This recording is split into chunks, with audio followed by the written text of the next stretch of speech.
The FBI called you up in 2017. Why did they want to meet with you? This thing makes power as its waste stream. The best use of that was to mine Bitcoin. FBI shows up because they're like, Are you disappointed with Gary Gensler? oh, I love him. Are you kidding me? He's so cute. He's tiny. And I say, well, Gary, have a little bit of milk, Gary. My next question for you. Yeah. If you punch yourself. As Bitcoin explodes onto the global stage. The spot Bitcoin ETFs allowed our parents an opportunity to have exposure to Bitcoin without managing their private keys. Jason A. Williams, author of the book, Bitcoin, Hard Money You Can't F With. I mean, could you imagine listening to someone like me for financial advice? Your friends would leave you. You're trying to leave them, they'll leave you. Jason, thank you so much for being here today. I want to start by reading the first few lines from the description of your book that we see, that I found here on Amazon. Bitcoin, Hard Money You Can't F With. We're just going to say F for today's purposes.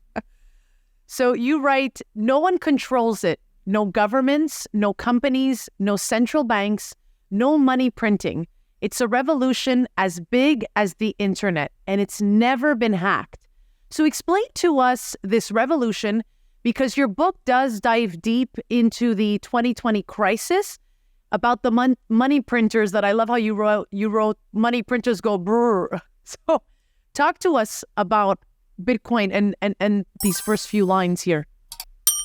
Great. Yeah. So first of all, it's good to meet you, Melina. When did you get involved in this space, first of all, before I jump in? Because I like to have some context for, you in particular. This is a discussion between me and you. Yes. Maybe someone watches it. Who knows? Exactly. I'm new to the space. So I would say I've been in this space for about 3 years. So that's why I'm so curious to learn about your story. But yes, talk to me. So So you're a class of 2021. 2021, you came in. Yeah. Or earlier? Yeah. Earlier than that? No, I feel like that's about right. 2021. It's good. So your question, look, Bitcoin is an amazing thing. And I'm just talking about the layer one Bitcoin. A stable blockchain that creates a block every 10 minutes, and those transactions are immutable, kind of super stable block after block transaction, public blockchain, and it solved an interesting problem, which was the Byzantine Empire, Byzantine generals, double spend problem.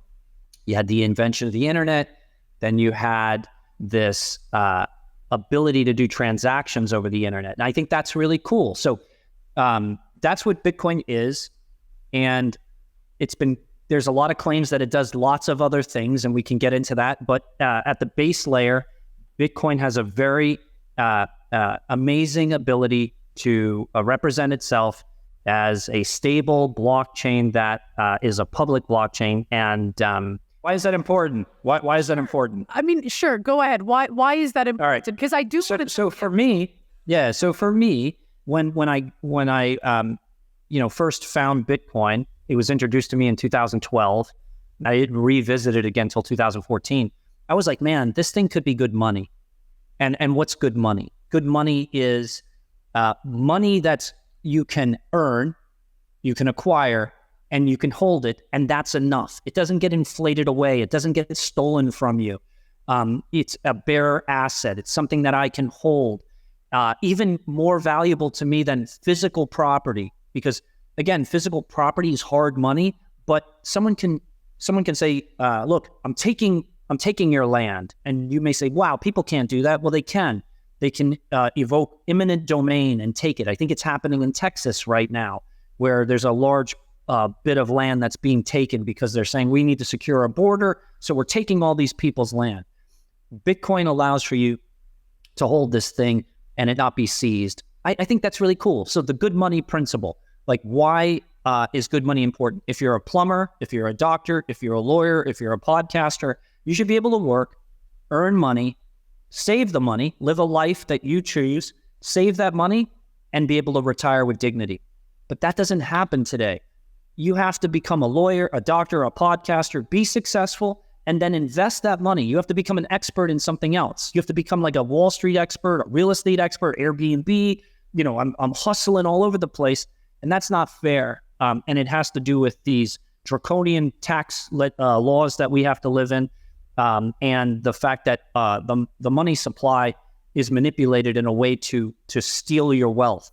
And so Bitcoin is an anarchist solution to fight that situation. It's such a powerful moment where this money, this asset, this hard money asset is something that doesn't have a flag, and anyone can hold it and anyone can self-custody it, and you can start to escape this situation that we're in as citizens of the world, being manipulated by our governments. If I recall correctly, correct me if I'm wrong, the FBI called you up in 2017. Why did they want to meet with you? I had been to China, and we were looking to source S19s for our cryptocurrency mine.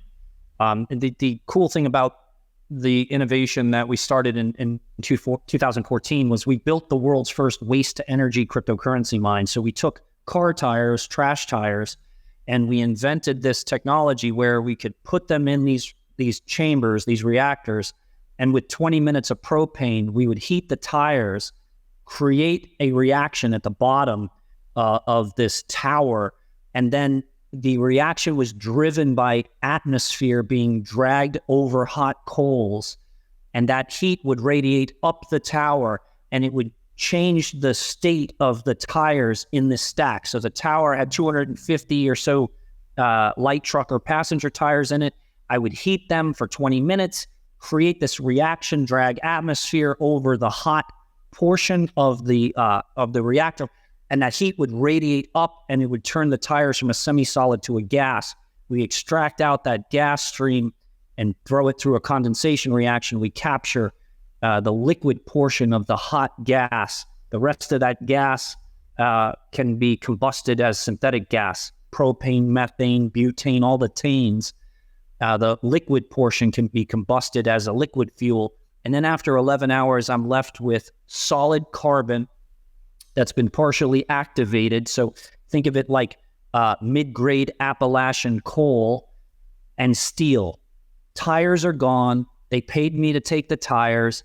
And we have this really cool power generator. This thing makes power as its waste stream.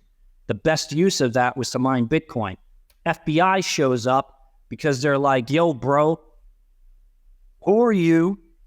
Why are you building a power plant in Franklinton, North Carolina?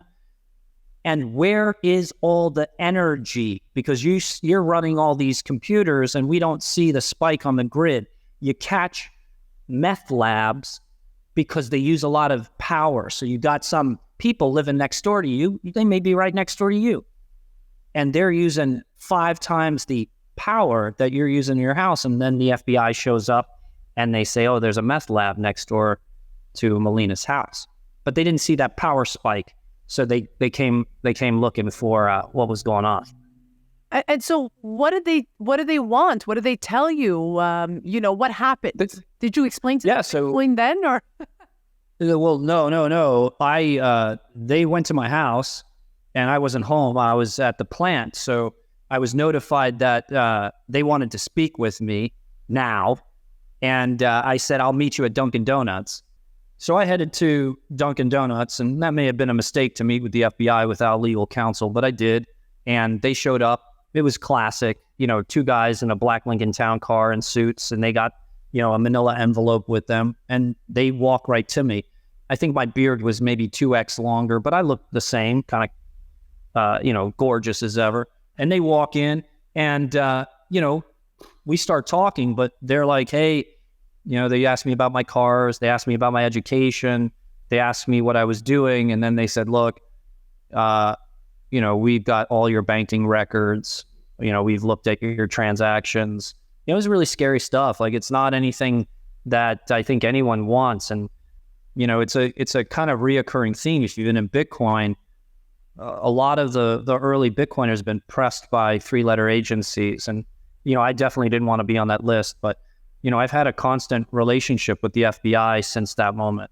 And they've actually, done some things that have helped me over the last, 5 years or so, however long that's been. But that's really the story of me and the FBI. So this was around 2017. When did you first hear about Bitcoin? Like, walk us through that time, that moment, because, obviously this week is historical for a lot of people, but you've been in this Bitcoin business for a really long time. So walk us through the year that you found out about Bitcoin, what was going through your mind, and did you actually buy Bitcoin? Because I know a lot of people who heard about Bitcoin, but they didn't actually buy it back then. Yeah, so I first heard about Bitcoin in 2012. It was a sales guy who worked for me named Will Basham. He was friends with the Winklevoss twins.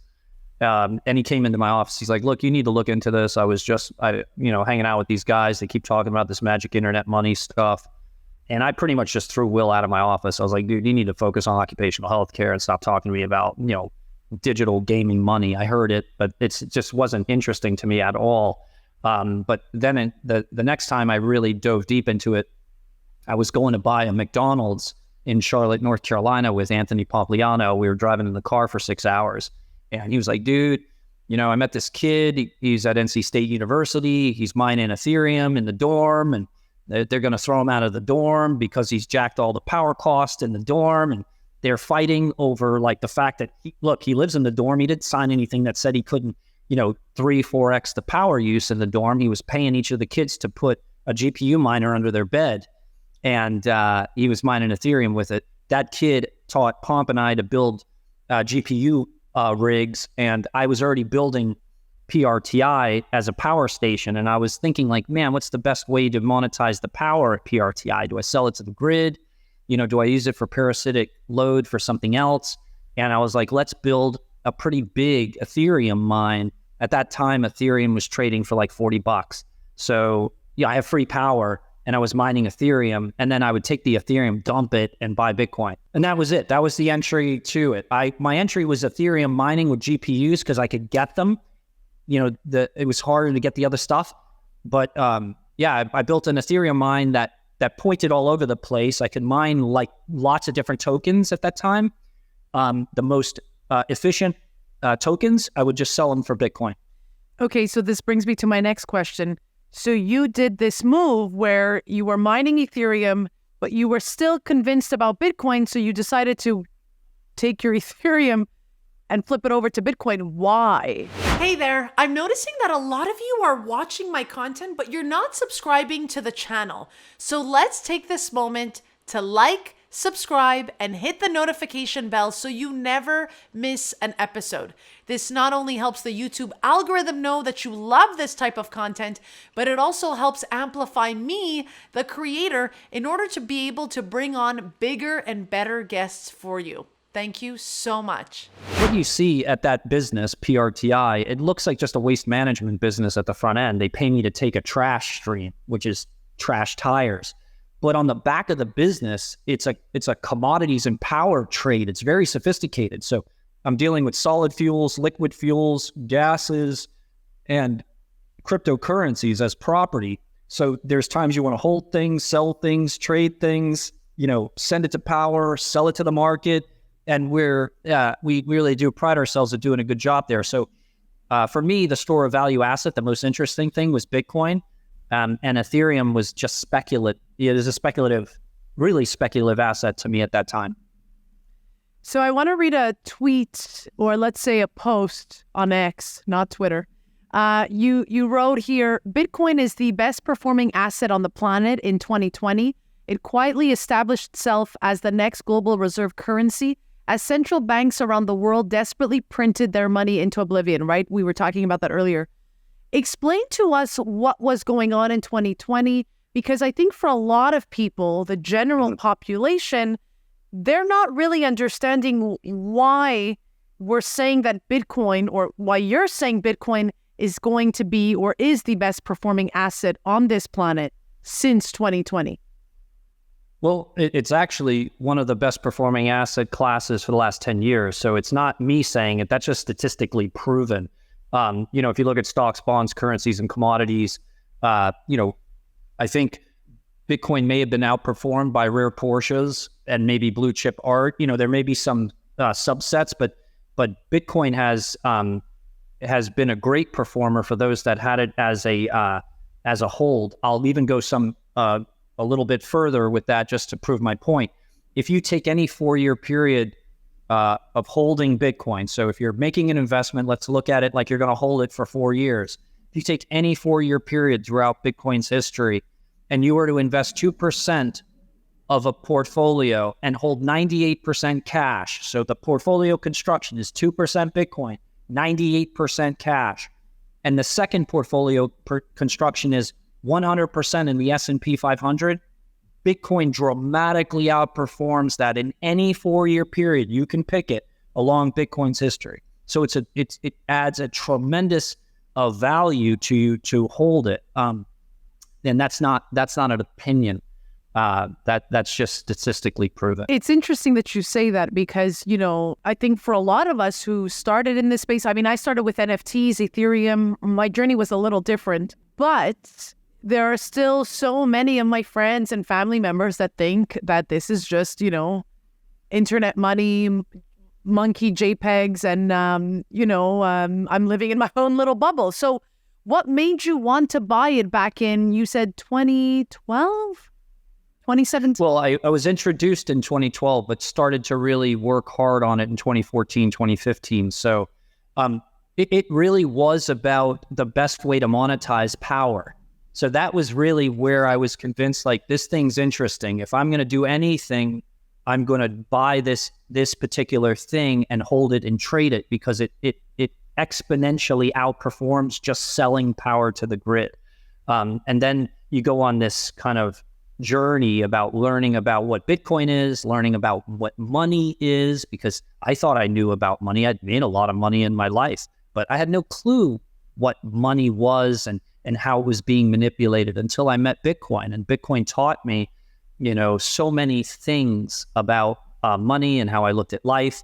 And so, from then on, I was like 100% a Bitcoin money maximalist. Like, I want Bitcoin to be good money. It's not good money right now. Bitcoin's highly volatile. And even as a store of value, it's been all over the place. It's not fun to watch your net worth drop by 70%. Like, that's hard for a lot of people to deal with. And as you start to approach larger chunks of your net worth, recently I heard Cathie Wood say that 25% of her net worth is in Bitcoin. To have a 70% drawdown of 25% of your net worth is hard. I know people, 100% of their net worth is in Bitcoin. To have a 70% drawdown is economic devastation. You do not want to do it. You don't want to be there. So someday Bitcoin will be good money. You don't want to buy coffee with it. You don't want to, because one, it'll take you 3 weeks to do a transaction to buy coffee. 2, it'll cost too much to do the transaction right now. And 3, why would you buy a cup of coffee for $2 and become Laszlo, the guy who, spent 10,000 Bitcoin for a pizza? That's dumb. What would you do with that Bitcoin then right now? Are we we're holding on to it? Because like you said, we can't buy coffee right now. And I think that's probably why most of the population is like, well, I can't do anything with it. Well, you can, and then I reject the chairman's statements up until today. That the Bitcoin spot ETF has been launched. The chairman approved it along with 2 or 3 other, bipartisan votes. That being said, he's still saying unbelievable things. Like, I approve the spot Bitcoin ETF, but I don't approve of Bitcoin. Bitcoin has no use case other than, drug dealing, trafficking, money laundering, nefarious activities. And I tweeted this morning, you can exchange what he just said and use the US dollar, because the US dollar is used for drug dealing, drug trafficking, extortion. It's not the fault of the US dollar nor Bitcoin that people do bad things with things of value. So park that discussion. What can you do with Bitcoin right now? I think you can mess around with BRC20. You can mess around with inscriptions. You can check out runes. And you can check out a lot of things that are, I think, interesting to you and some of the audience that you may cater to. where you can hold it, because as I said to you, holding this speculative asset dramatically improves the Sharpe ratios and your portfolio performance. And that's not my opinion. That is just a fact. We're talking about this ETF. It is a historical week. The US approved all 11 Bitcoin ETFs. What is an ETF? Can you explain that to us? It's like an instrument so the traditional banks can raise capital and trade this stuff in their traditional systems, because Bitcoin doesn't fit in the like TradFi world, the traditional finance world. And you know, let me take a step further here. And I have been talking about this to some people. I don't know if the thesis will stick, but traditional finance is participating in this like Bitcoin ETF, and it seems like they're doing it with like a bit of reluctance or like disdain almost. It's so weird to me. And I kept asking myself, like, why are they doing this? And it seems like the CEOs and the people who caretake traditional finance believe that this is a moment that speaks to like the modernization of traditional finance. And they probably convince themselves that, look, there's going to be this tremendous wealth transfer where older millennials are getting the money from their, boomer parents and Gen X parents, and the Zoomers are going to get some money too. And they're not going to relate to the traditional money managers at these places if they don't have products and services that speak to digitally native people. So you have people who are like, how do I insure my JPEG? Because it's so valuable to them.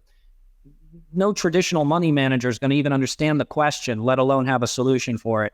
And so I think right now they're hitting a refresh, a modernization of traditional finance, and they've put out these products and services, and will continue to do it. But that's what it is. An ETF is a vehicle to which people can get exposure to Bitcoin right now, and it's publicly traded. Are you happy with the ETF? There's a lot of crypto natives that obviously, I think a lot of us were excited about the ETF, but are you happy with the ETF? Look, there are three types of Bitcoiners like that like I recognize out here. They're like the emo kids that followed this obscure punk band or something, and now the punk band is popular, and they're like, this isn't cool anymore. Like, that's one segment. Two, there's some Puritan Bitcoiners, like the hardcore guys who are like, I'm going to build a Bitcoin business that doesn't make any money because it's right for Bitcoin. Like, and I keep listening to that nonsense. And then there's just the pump my bags Bitcoiners, so I think the spot Bitcoin ETF affects each one of those people differently. The emo kids hate it. The Puritan Bitcoiners, they really hate it. The pump my bag people are like, well, let's see if it pumps my bag. Where's the God candle? Where's the capital flows? They're watching what happens. But in the end, Bitcoin doesn't care about any of this stuff. It really doesn't. It's just TikTok next block. And, I think it's got a big marketing budget behind it. It's going to bring more people to put eyeballs on Bitcoin. It's given us some regulatory clarity. You still have traditional finance. You still have traditional finance saying we're not going to even offer this to our clients. Mm-hmm. But the clients are going to start to demand it. And then Vanguard and the likes of those that are stiff-arming this are going to offer it. So I also wanted to ask you, because, obviously I think this week, I was talking to my husband, and we were talking about, okay, so we've been in this space for a while. He's been in this space for a lot longer than I have. But we finally, and I say finally with like a smile on my face, like finally my friends and family were calling us like, hey, I saw this on CNBC, or I saw this, or hey, maybe what you're doing online, means something. So, and, I was telling him over dinner, I was like, this is kind of the moment we've been waiting for, because here I should speak for myself, but I felt like for a long time, I felt like I was convincing people, you should get into this stuff. This is the next thing, right? But now I'm actually getting phone calls. But what were you trying to convince them to get into? I mean, just in the general sense of what crypto is about as a content creator, I think for me at the very beginning, it was all about owning my stuff. The social media apps that we're currently on, right? What stuff though? What stuff though? I'm asking you what, like crypto is different than Bitcoin. So I'm asking you what stuff were you compelled to talk to them about? So, as a creator, I think a lot of the content we put out, let's say video, blogs, all that good stuff that we put out, pictures, they live on platforms that don't belong to us, right? And so when I got into NFTs, when I got into Ethereum, smart contracts, that really piqued my curiosity because, well, finally, I can prove in some sort of way, that I'm here, that I exist, and these are my words, right? And so that's what piqued my interest. Of course, the general population just doesn't care. It's almost like the sense that I got was, well, Instagram's great. I don't care how it works on the back end. I just want to post my pictures, right? And that's sort of like the thinking I had to, or the conclusion I had to come to, for myself with my friends and family, right? That we're not all looking at these tools that we're using the same way. The same thing, for me, what really clicked was when Mark Zuckerberg changed his company to Meta, when I was seeing Google and a lot of these big companies changing where they were putting their money into, right? What they were trying to start building. And I think for someone young like myself, it was almost like, and as a woman, it was almost like, well, listen, let's not wait for it to get big. I always say this all the time on Spaces. It's like, let's not say that we're early. Let's do something about being early. What are we going to do with the fact that we're early with all this information, right? So again, my friends called me this week. Okay, I think I'm ready to start buying the ETF. So but wait. I'm really asking you though. Okay, ask me. Because I appreciate everything you said, but when your friends called, were you trying to talk them into like speculating on JPEGs and NFTs? No. Is that what they were calling about? Or are they looking for the next token that would 100x? No, none of that Twitter stuff. No. Okay, that's interesting because I'm really trying to get a sense of how you think about life. I love where this conversation is going. So here I am with my friends on the phone the other day, and then, right away I said, well, why would you want to buy? First of all, it was, you want to buy it now? Now that there's an ETF, right? That's the first thought. Second thought is, I go straight into well, why don't you buy it yourself rather than go get the ETF? But then you've lost them. There you go. You've lost them. Yeah. So how do you approach this, Jason, with your friends or your family members or the people of the world? Do you try to, or you meet them where they are?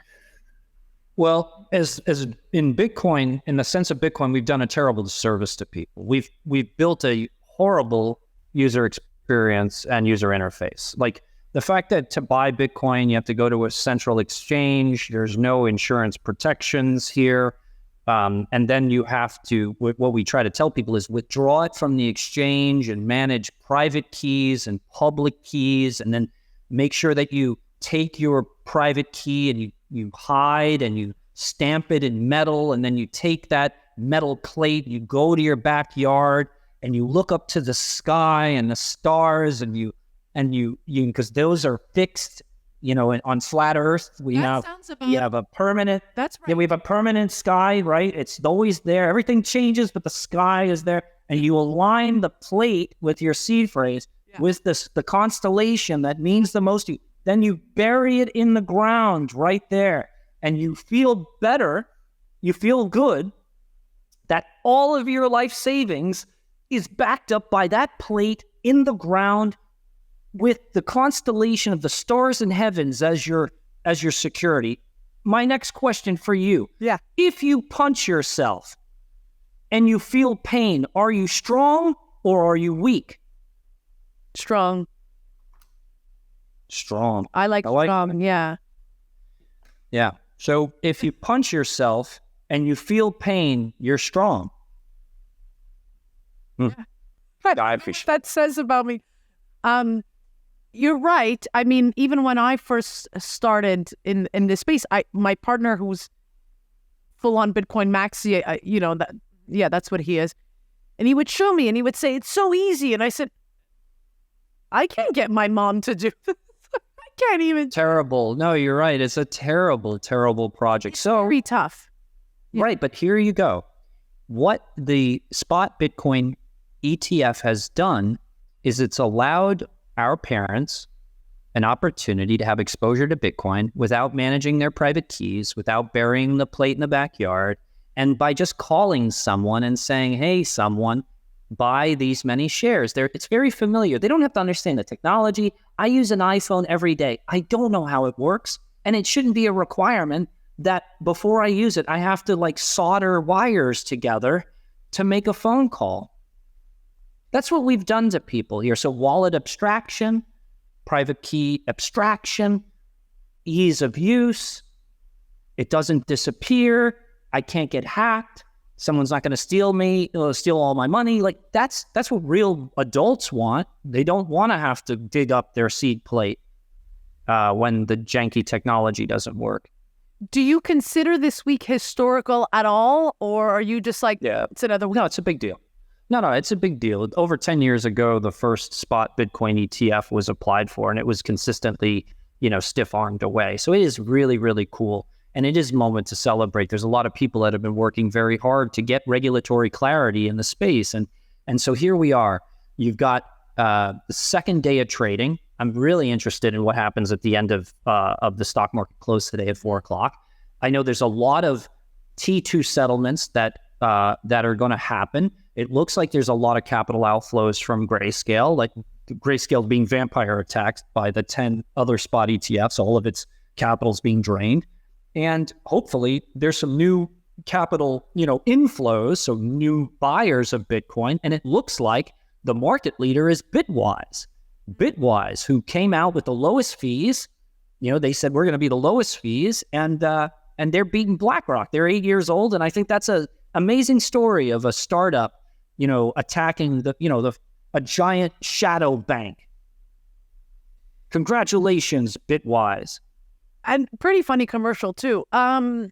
Let's talk about the clarity, because now we have ETFs, but we're still waiting on crypto clarity, Bitcoin clarity. Like you said before, Gary Gensler, who put out a statement, here's the ETF, but don't buy it.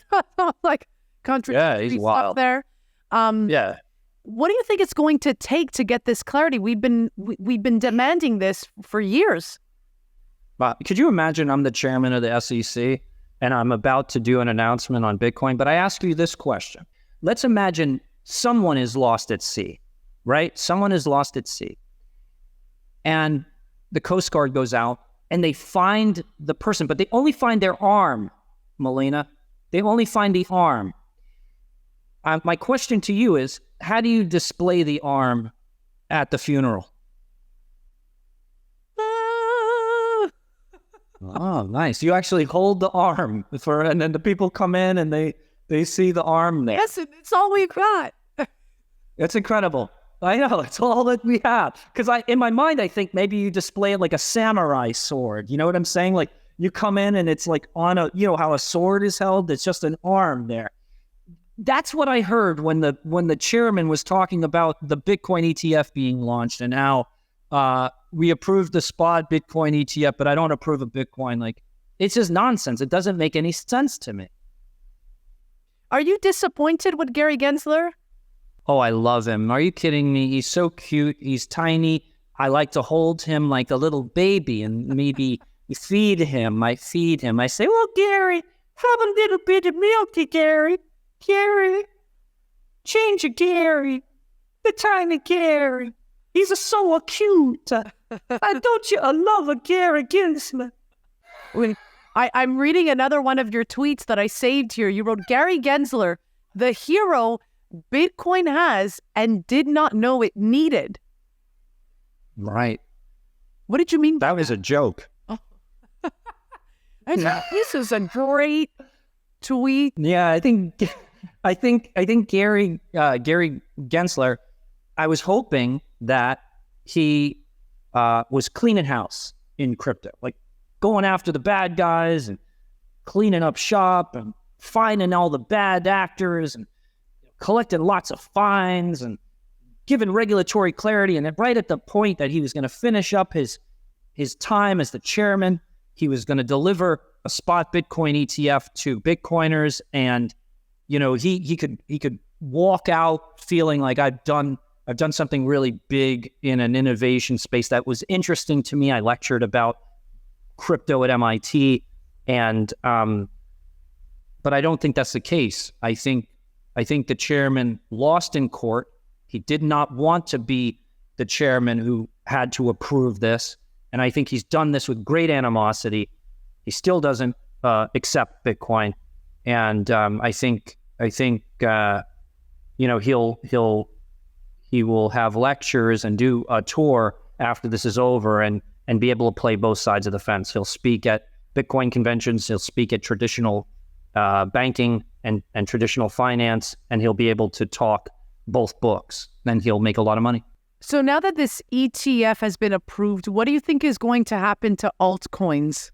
Well, I have a day to look at things, and traditionally, you know, these have been buy the rumor, sell the news events. I was hoping that wasn't the case here. I was hoping that we would go into a Bitcoin cycle. You know, we're months away from the halving. Typically 15 months after the halving, you get the real frothiness of price action in Bitcoin. We have this big spot ETF approval, so maybe price action would be different, but it doesn't seem to be any different. We're kind of sideways down. Bitcoin's down 6.56% today. Ethereum is up. Ethereum over Bitcoin's up 5.42%. Alts have been dancing around, and people are speculating deeply in these chains because of innovations that have happened there. So I think we're in an alt season. I think Bitcoin seems to be doing the same thing that it always does. And so, you know, I'm looking at Bitcoin going sideways and up through the halving, dealing with minor capitulation. That's going to be lukewarm as composed to how it's been very hot historically, and then number go up. But the alt season is going to be hot. If that's your thing, you know, get wrecked, fool. You know, and I appreciate you asking me all these questions to sort of help even the general population that watches this. What about the ARM question? Did you appreciate that? Yeah, I appreciate all the questions. You know, it's making me think, because even myself, you know, creating all this content, it's like, how do we, I hate to say dumb it down, but how do we simplify all these terms? And it's always like, how much time do you have? Because apparently I only have 60 seconds to talk about Bitcoin, right? So, you know, my question to you, why do you think people, the general population, is still hesitant? Because even now with this ETF, I know it's only been a couple of days, but people are still hesitant to buy crypto, to buy Bitcoin. They don't understand. Why do you think that is? Before I answer that, would you answer a question for me? Yes, let's do it. No, and it's a short one. I just, you know, you seem like a very nice person, and I oftentimes have a really good instinct about this. So I try to ask people who I respect and who seem nice to try to help me with things I'm dealing with in life. So my question to you is, should I tell my parents I'm adopted? The parents is always hard. I always say no.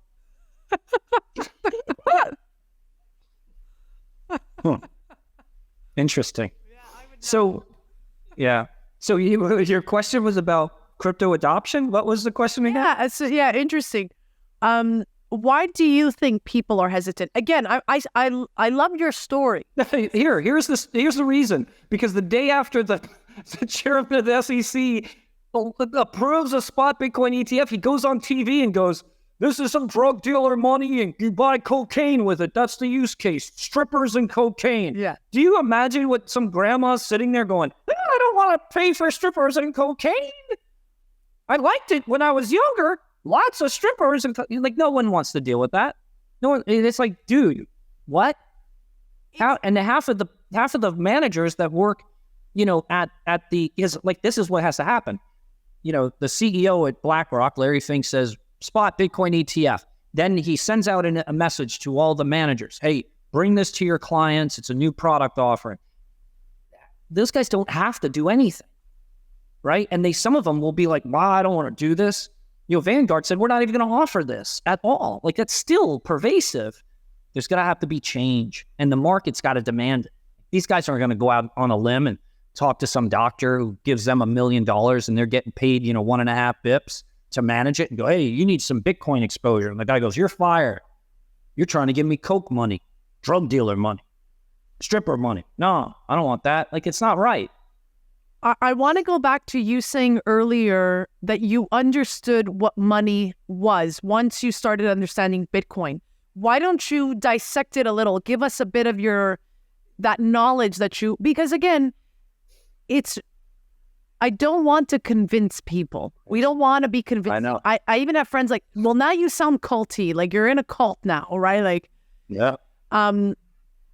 What made you understand money after perhaps reading the white paper? Like, what was it for you? And even let's even go back to 2020, the printing of the money, right? I'm in Canada, so we loved printing. We were printing galore.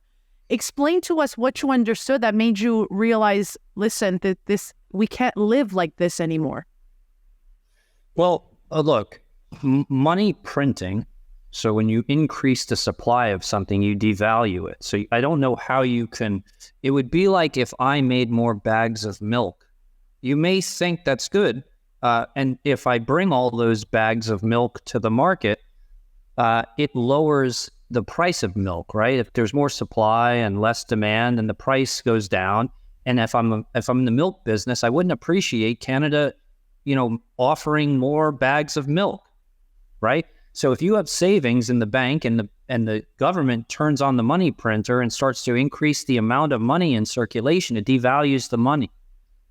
Okay, so that is not good. So you start to think about supply and demand economics. And what's interesting about Bitcoin against that money printer go burr is there's a hard cap supply. There's only 21 million Bitcoin. And so what does that mean? Well, it's rare. It's like Picasso's, and Picasso's dead. Can't paint another Picasso. You can get prints and knockoffs. That's not the same. If you want a real Picasso, you got to buy one that's existed. Same thing with Bitcoin. It's really a very interesting thing to start to think about. So you've got supply and demand economics. The other thing that's interesting about money is it's not backed by gold anymore. We used to have a gold standard. So you used to be able to exchange $1 for the same value in gold or silver. It was really important. They took that away. So right now, the US dollar, the world's global reserve currency, what is used to trade oil, that's the benchmark for oil for the most part. There's some fringe exchanges of oil are going on with different currencies, but for the most part, it's US dollars. It's backed by the full faith and credit of the United States or the US military. That's it. So you start to think about, well, what does that mean? And that doesn't sound great, because if you go to a bank, the bank wants your deposits here in the United States because the bank can rehypothecate your dollars. So I go in and I give them $100. So I put my $100 in the bank. They put it on their spreadsheet, and then they can go loan it out like 7 times. So they have 7x leverage on your $100, but then they pay you nothing. They pay you like dust interest for that. But they're making 8% on your money, and they loaned it out 7 times. See, that's a recipe for disaster, rehypothecation of your money. Again, that doesn't sound like a good deal. Like, why am I not getting 8%? Why am I not capturing the value of it? It's because they're inflating away the value of your money. You have to keep working. This is not something that's just happening. This is a beautifully designed mechanism to tax you on top of the taxes you already pay. It's interesting too, because I think about El Salvador, right?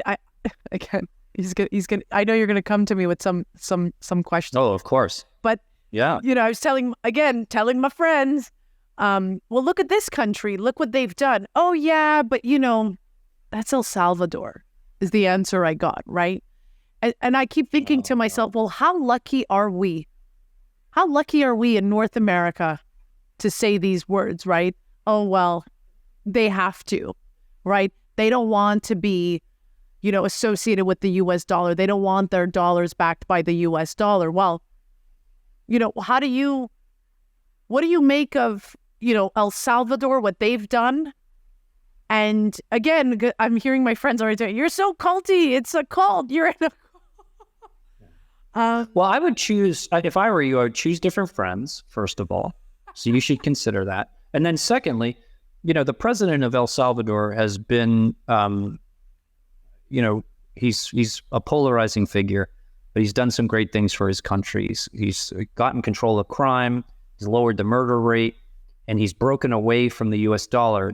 Some don't know that El Salvador used the US dollar as its currency, and now it has approved a Bitcoin as a sovereign currency in El Salvador.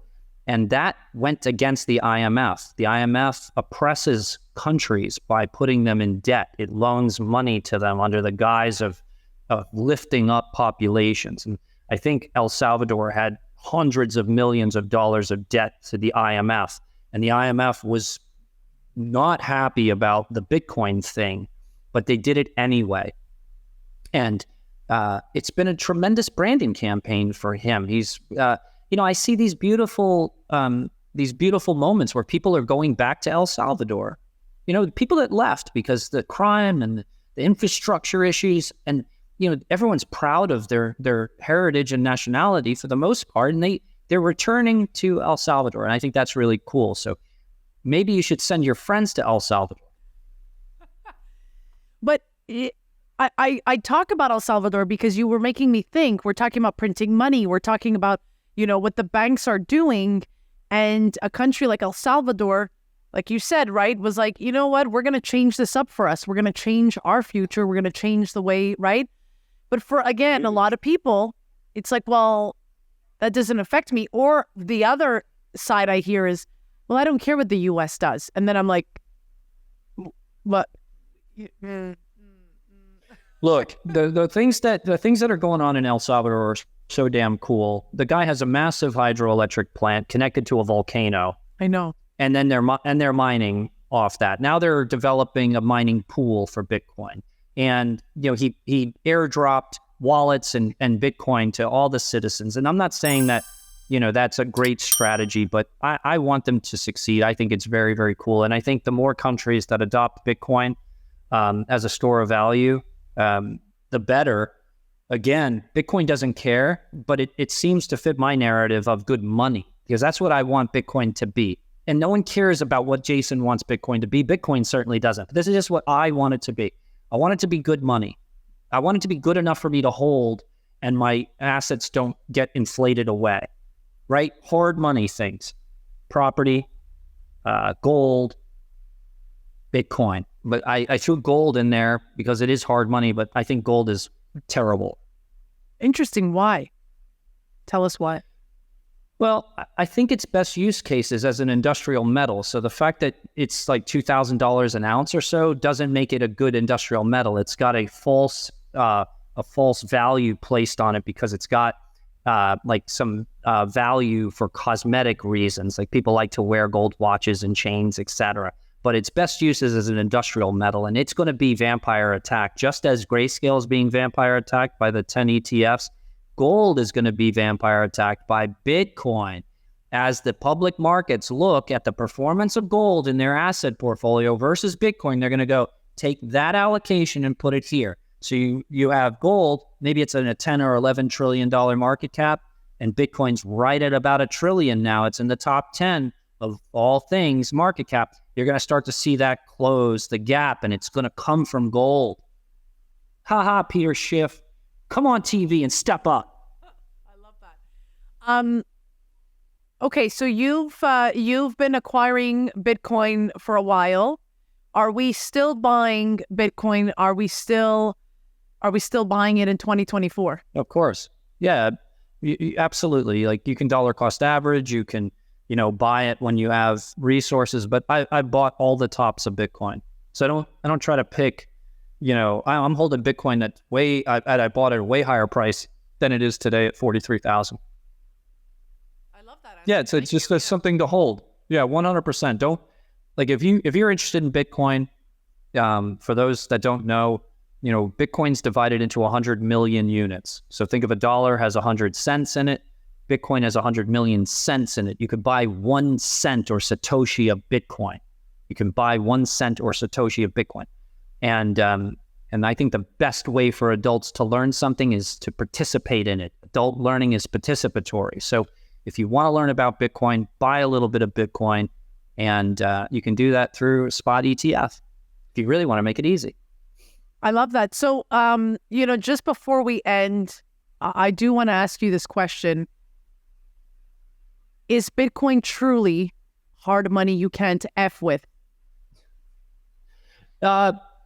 Yes, but people are not hard, and you can F with them. And ideas are not hard, you can F with them. And I tend to go at life with strong convictions held loosely. So you can change my mind if you were to present some error in my beliefs. And I love that about life. But, Bitcoin's not perfect. It certainly still needs work. And beyond its layer 1 work that continues even to this day, it needs lots of work as a transaction layer or beyond that, right? So all the market, all the things that brought you to this space, I look at as a test net. Ethereum and everything, it's a test net. And Bitcoiners and the devs and the core devs need to look across at the test nets and see what's cool, see what's working, see what's not working, and try to implement those things to Bitcoin so that it continues to grow and be protected and still have the properties of money and the properties that have made it valuable today. It's true. I love my story because I always say what got me here was NFTs, Ethereum, but now I'm much more involved into Bitcoin. But I love the journey. For me, everybody starts at a different place. Some just started straight with Bitcoin and then never left. So I like my story. So thank you. No worries. And I would say to you, stay away from 100 chickens, right? Keep smiling, right? Even though your hands are smelly, right? Yeah. Keep smiling, right? Keep smiling. You're stronger than you even know. You've proven that today to me. When you punched yourself, it hurt and you were strong. And I love that. We need strong people in this world, right? And display the arm. Hold the arm up. Lift it up. Yes, lift it up. Lift the arm up. We're not culty at all. Celebrate it. Yeah, celebrate the arm. Everyone. Yeah. Thank you so much, Jason, for being here. Of course, everyone, please go grab your copy of his book, Bitcoin, Hard Money You Can't F With. I mean, Jason says it must be true. Yeah. And you can get it real cheap at bitcoinhard.money. And I'll even, if you want a signed copy or you want me to say something crazy in it, happy to personalize it. I tend to donate all the proceeds from the book. So, I just want you to learn about money and stuff. Doesn't change my life. Hopefully it'll change yours. I love that, Jason. Thank you so much. Of course, Jason, I'm sure you will agree with me here, YouTubers. Jason and I will never DM you. We're never going to tell you what to buy. So if you do want to get a copy of this book, the links will be provided down below. Make sure that you do your own homework. This was not financial advice. We got to say all these things, Jason. We have to do it. I guess. But just make sure, I want to make sure because a lot of people, they find me on all these different platforms. Oh my God, but you told me to buy this. No, I never told you what to buy. Jason's not telling you what to buy. This is our stories. We're here to share them with you. But just make sure that you click only these links down below. Yeah. I mean, could you imagine listening to someone like me for financial advice? It'd be insane. It's literally your friends would leave you. You're trying to leave them. They'll leave you. They'll leave you once they find out that you're getting financial advice from me. It's true. Mm-hmm. Jason, thank you so much for being here.